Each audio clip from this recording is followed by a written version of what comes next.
Welcome back to 5 Minute Bible Study. Today we are reading Matthew 8:23 to 27. So I'll read the verses and then we'll work through it. Then he got into the boat and his disciples followed him. Without warning, a furious storm came up on the lake so that the waves swept over the boat. But Jesus was sleeping.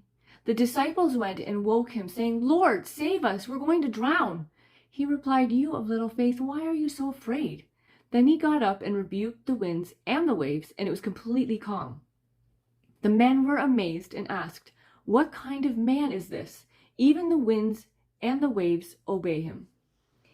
And so let's start here. That first of all, he just had some pretty tough questions asked of him, where he basically said, forget everything that you're doing. If you want to follow me, you just got to pick up, leave everything, and come. And it was hard answers for people to take. But when he went to get into the boat, his disciples still followed him.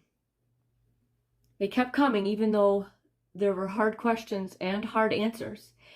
And I wrote that they had followed him. Did they know where he was going?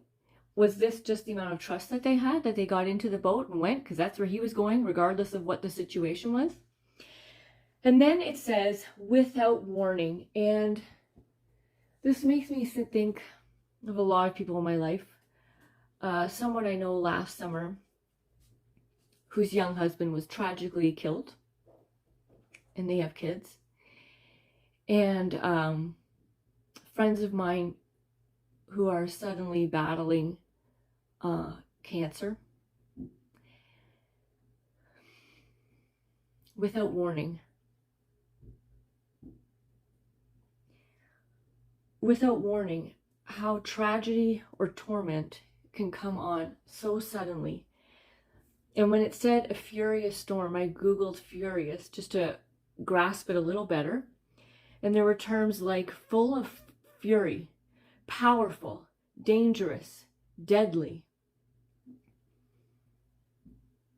I feel like that's how my friends would describe their life right now. It feels like something deadly and dangerous and powerful has suddenly, without warning, taken over their life. And it says that it was sweeping over the boat. The boat, the thing that is to protect them and keep them safe, their home free, was no longer safe. And I think about, sometimes I'm scared of thunder and lightning storms. And so as soon as I'm in my car, I feel safe because there's a rubber base and I feel like now lightning can't do anything. I put all my faith in that car.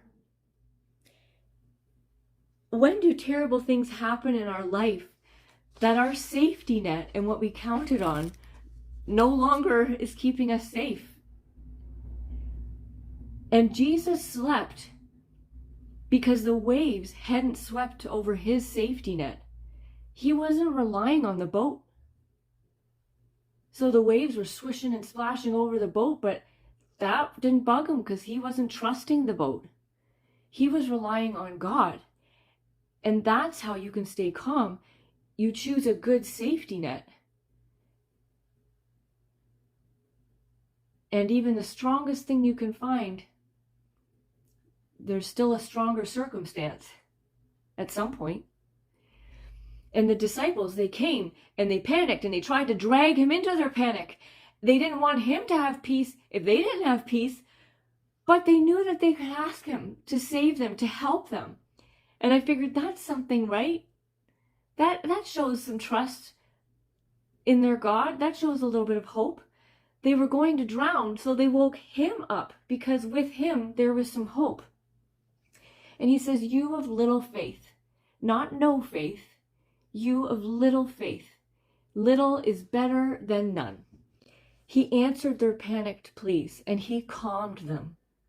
He rebuked it and he put it in its place. He put the wind and waves in their place, and their place was not above God's place. It was above the boat, their place, but it was not above God. And it was completely calm. And I wrote here that he can do that with our storms. He can handle them, whatever that looks like.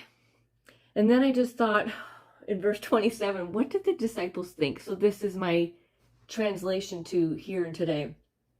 Holy crap, what did we just see? What kind of man or human? It can't be. No human like us can do what he just did. And they saw the waves and the winds get put in their place. They witnessed this, and they witnessed it was below Jesus. And it led me to ask, do I or have I seen when he has calmed my winds and waves in the past? Have I seen him prevail when my boat was being swamped and drowned with water? And so what is our safety net today? What are we counting on to protect us?